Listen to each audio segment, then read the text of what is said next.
Ladies and gentlemen, it is time. The time has come. It is finally time. We need Muhammad Mokaev back in the UFC. This has gone on long enough. This is, in my opinion, the best flyweight on the planet. And as fans of mixed martial arts in the UFC and wanting to see the best fight the best, it's time. We need Muhammad Mokaev back in the sport. He is a superstar waiting in the wings. When we think about what attracts, I think, as fans, us to most of the UFC is that's the belief that we are truly seeing the best fight the best. When Francis Ngannou left, it was devastating in the moment. I'm past it now, but in the moment, it's like, wait a minute, this guy's on top. He's the champion. He's walking away. But I thought this is the place. This is where we all come to see the absolute best in the world fight the best in the world. Now, things have kind of turned around. John Jones came into the scene, and we got Tom Aspinall. The heavyweight division is very exciting once again, in my opinion, but those are the types of things that it just feels wrong. It just doesn't feel, it just feels wrong. That's the best way I can put it. Muhammad Mokaev at the other end of the spectrum, right? Not the heavyweight division, but the flyweight division, the lightest division in the UFC, in my opinion, is the best fighter in the flyweight division on the planet. Okay. And maybe he'll lose to Pantoja. I could be wrong, right? But at least he's number one, number two. He's up there. And the fact that he's not in the UFC makes me feel it's just off. It's just not right. It's not what we want as a UFC fan. Now, I understand the UFC has a business to run. I understand they had an issue with Mokaev, and we're going to get into that issue right now, what I believe is the true issue between Muhammad Mokaev and the UFC, not the one professed by Dana White or things like that. I think I have a good idea what the real issue is.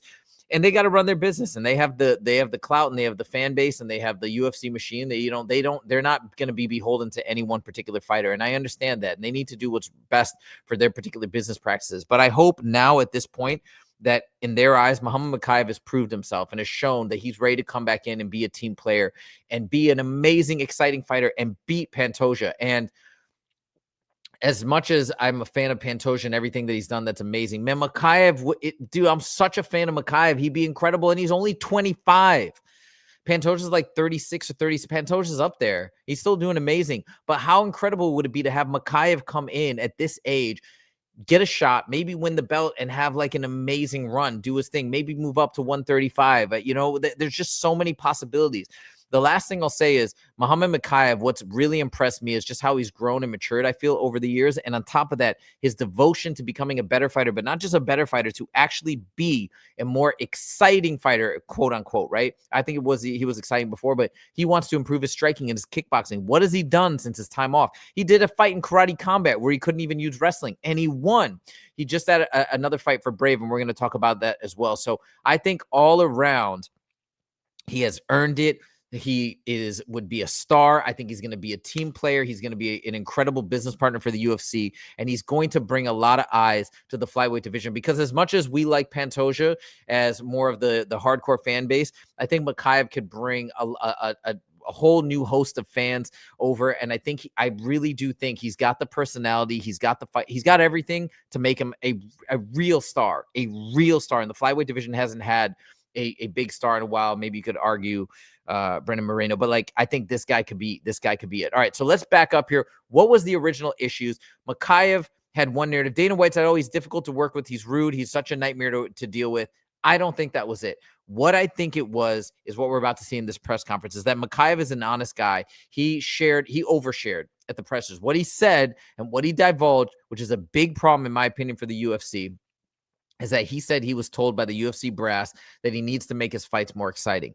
The problem with him releasing that information is that is tantamount to the UFC saying you need to change your fight style, almost directing the fights. Now, I know that they don't do that, and I know that's maybe not been their explicit intent, but implicitly, if you're telling fighters your current style of fighting is not exciting, they're telling you how to fight, and that's not really the job of the promotion. Now, I know it's a little bit murky because they have a product and they need to, you know what I'm saying? Like it's a fine line in terms of telling fighters how to fight versus just refining the product.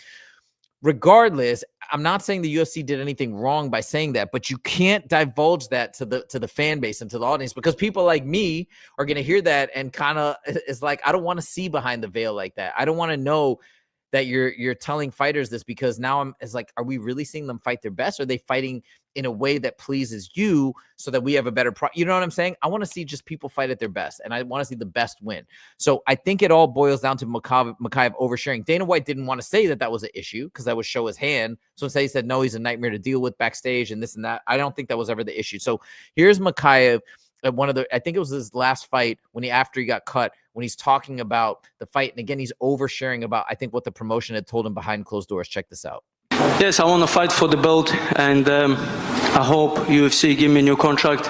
I'm finished. My contract is finished with UFC. I hope they give me a new contract. I know they want excited fights. I tried to put my striking together. First time in my career, I was standing with 3 rounds with the best flyweight striker, I believe.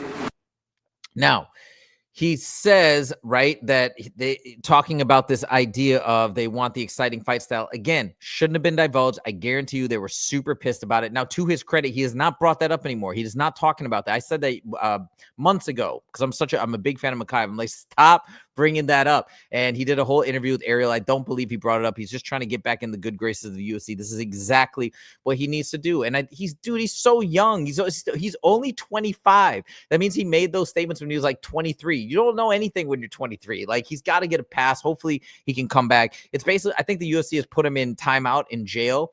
It put him in the corner, but I think they're eventually going to bring him back. And he deserves it because, as I mentioned, he's been working on his kickboxing. He went to Thailand. He trained at Tiger Muay Thai, if I'm not mistaken. He did a fight in Karate Combat. Look what he did. He is now the Brave champion right now. He's the current Brave champion. They took him back to the promotion. He left. He came back after leaving the UFC. They brought him back in. They gave him a title fight. He won. And he's even talking about going up and fighting at 135, which I don't want to see. I don't want to see him move up and fight in another weight class. I want to see him come back to the UFC and fight as a flyweight and dominate that division. But the most important thing is how he got the finish. Look what he did. Did he wrestle him? Did he grind out a decision, right? For all the people who said he was boring? No, look at this. This is insane. Even more perfect if Jerd's movement is impaired at all. That's it. Oh, he clipped him! He caught him. He's been looking for that head kick. Do you understand what you just saw? He throws a teep, and when you slow it down, so he throws a front teep before the leg touches the ground. It's like a question mark kick. He maneuvers it up. He pivots on his back foot in a way that he throws the leg straight up and boom, connects with the shin. It's like a perfect roundhouse right to the face. But to do that with the lead leg after throwing a teep and not even barely rechambering it, I mean, I can't do that. And I asked Justin, too, professional MMA fighter, fought in the UFC, had 5 fights in the UFC. I'm like, dude, can you do that? Like, he's like, I've seen it, but it's very, very hard to pull off. Yo, this guy is not a kickboxer, but he's throwing kickboxing like karate moves like we haven't seen before. And he got a finish. I mean, that's a championship fight. Fine, you want to say that that's not UFC caliber, but I actually bet that the fighter that he fought, Burns, probably could do pretty decent in the UFC. I mean, he's at the highest level in Brave, so that's got to mean something. Dude, this guy's exciting, man. He's got the full game. And on top of that, he's rolled with Pantoja before. Okay, he's got some things to say about Pantoja, all respectful, but he absolutely believes that he can beat Pantoja, and I believe it too. There's a massive age gap. I think it's like a 11 or 12 or 13 year gap. It's crazy, dude. We got to see this. Okay, so now we're gonna hear him talking to Ariel, and the beauty is he's making a ton of money right now in Brave. He's doing his thing. He's living his best life. But all he wants is to get back in the UFC, regardless of the money. He wants legacy. He wants to prove that he's the best in the world. Like, how can we not get behind that? So check this out. It was a great event. It was a great event. I liked it. And like everybody treated me well, even though I came back. I thought I wouldn't get like same treatment because I left when I was like 6-0. I went to chase my dream. I went to UFC and I thought they might get upset, but they treat me even better. And yeah, winning the belt at this organization means a lot to me. So yeah, you won their vacant flyweight title, and then afterwards you had a face-off with the bantamweight champ. Are you going to move up to 135 next? Yes, why not? Why not? Just whatever like big noise I can make, I will do it. Maybe I'm not as big as bantamweight, but I will go at it. You know, doesn't matter my skills, my mental game, and my physically. I feel like very good right now. How can you not root for this guy? He's just like down for whatever. Karate combat, training Muay Thai, coming in, fight, moving up 135. And all the while, you're going to see what he truly wants, though. But he's just like, yeah, whatever. I'll do whatever. Because in his mind, and you got to respect this work ethic. He just wants to do anything and everything he can to prove he's the best, to prove he's going to be a team player, to just get back in the good graces. Like, I don't know how people would not be rooting for him. It's time to re-sign Muhammad Mokaev. So everything that you do, every decision, every win, every fight, would you say that's all towards getting back to the UFC? Is that your main motivation? Are you trying to win as spectacularly as possible, do all the right things to get back into the company, back in their good graces? Is that fair? If I say no, I will lie. Okay. Yes. Yes. How much does this consume you? How much do you think about this? I just want to be the best in the world, and right now I believe I'm the best in the world. But by the results on the table, only guy to prove that is Pantoja. That's only name I'm missing on my record. Mm. Yeah, I saw that you posted a picture of you two training. It looked like at ATT. How long ago was So he goes on to say that he trained with them and they rolled, and he's honest. Maybe again he's oversharing. I don't know. People say you're not supposed to talk about sparring, but he just said, "Hey, we both tried to submit each other, we both couldn't, and that's that." But he said, "But since then, that was back in 2022. It's now 3 years later, and it's a big difference from 22 to 25 in terms of maturity, testosterone, all these other things, strength, skill, whatever." But he said, I gotten a lot better since then. And he's like, what about Pantoja? He's like, I think Pantoja's still the same. Ariel said, really? You don't think he's improved? He's like, dude, he's in his late 30s. And he makes a really good point. And I bet you Muhammad Mokaev has grown exponentially. Now, that was just rolling. That wasn't a full-on fight. But we know Mokaev's striking has improved by leaps and bounds. I'm sure his grappling and wrestling have improved as well. And he's in, like, he's okay. How do I put it? He's not even close to his physical prime, but he's probably so much more physically capable than he was 3 years ago. 22 to 25 is such a massive difference for most guys. So like, dude, this guy is ready to rock. I'm telling you, he's gonna beat Pantoja, and he's gonna be an amazing champion with the potential for a very long run. Okay. Now, the other thing is, people believe this, right? Ariel believes this. Chael believes this. That Mokaev is coming back. I mean, I have to believe this. I have to believe this for my own sanity, because it has to happen. Check this out. I saw Chael do a video saying that he thinks you're going to get back in. I tend to agree with him, although I think that it's going to be a short notice opportunity. I think that they're going to call you at some point when they need someone and call you and ask you if you're ready to jump in on short notice. Would you be okay with that scenario? I would. I think when you save the company, when you give make favor for company, when somebody pulls out, and there's 2 flyweights fighting on UFC Qatar. I'm here like 1 hour away in Bahrain right now. How can you not like this? I mean, again, look, not to go back to the Tom Aspinall eye poke gate situation, and I don't begrudge Tom for making the right decision or the wrong decision or anything like that. But my point is, I think why a lot of fans got rubbed wrong by that is because we want to look up to the fighters and recognize that they're just the warriors that they are, and they'll do whatever. Like, this type of mentality is the things that we're in awe of. Like, you're willing to go out there at the top level and just take a short notice fight without preparation and go in and just throw caution to the wind to support. Like, these are decisions that are kind of borderline insane, but insane in a good way, because it shows how much confidence he has, how much courage, and all the things that maybe we aspire to have. So this is just, it's this example.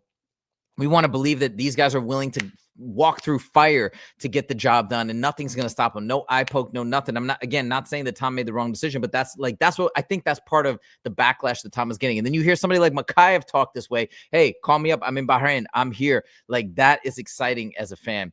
Last little topic that we're going to cover, last little video. He does have multiple ways to get back in the UFC, as he mentions right here. So this is very promising for fans of Mokaev. Ariel, I have ways. I have the royal family. I have a lot of people who can watch for me. There's Khamzat Chimaev reached out to me. There's from Aspinall. I'm talking to Topuria. There's Merab.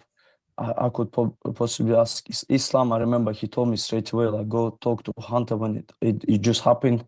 He direct messaged me, and so there's ways to get in, but I don't want to be annoying, like I said. I Right, don't right. want to like, please can you talk for me? Can you do? If I want to be good with organization, I don't want to get in there and not be in same with the people, you know. Like I just got the hard way. I want they be happy with me. That's simple as that. And any organizer, any like the main guys, they don't when people keep calling them. Yeah. It's their business. They don't like people when they don't like when other people involved in. Listen, I'm going to end it right there. That's basically the end of the clip. I like everything I'm hearing. I'm hearing a new level of maturity. I'm hearing the desire to work hard, right? I'm a big fan of working hard and just putting in countless hours of work and just grinding to get to achieve the goals that you want in your life, not asking for handouts, but just buckling down and putting in tons of hours and doing things the right way. I'm such a fan of that. And I believe Mokaev at the young age of 25 is doing exactly that. Everything we've just heard, the fact that he has worked so hard on becoming a better, more exciting fighter, his kickboxing skills have grown by leaps and bounds. He's now the brave champion. He's not letting anything slow him down. He's got a chippy demeanor and considering the fact that his dreams have been crushed for the time being. It is time. We need Mokaev back in the UFC. He is new. He is improved. He will be a superstar. He is so exciting for the flyweight division, and I hope the UFC finally does it. Again, the UFC can do as they please. They have the fan base. They have the power. They have the control in the situation. But as a fan, I hope that they get him back in, and I hope we get to see Mokaev challenge Pantoja for the belt before Pantoja retires. That's the fight to make. Okay, way more exciting in my opinion than Pantoja versus Van. I think Pantoja is going to smash Joshua Van. Mokaev says the same thing. It's going to be a quick submission in my opinion. But after that, we need Mokaev in there to give a good challenge. Let me know your thoughts in the comments. Thank you guys so much for joining. We'll see you in the next video. Take it easy.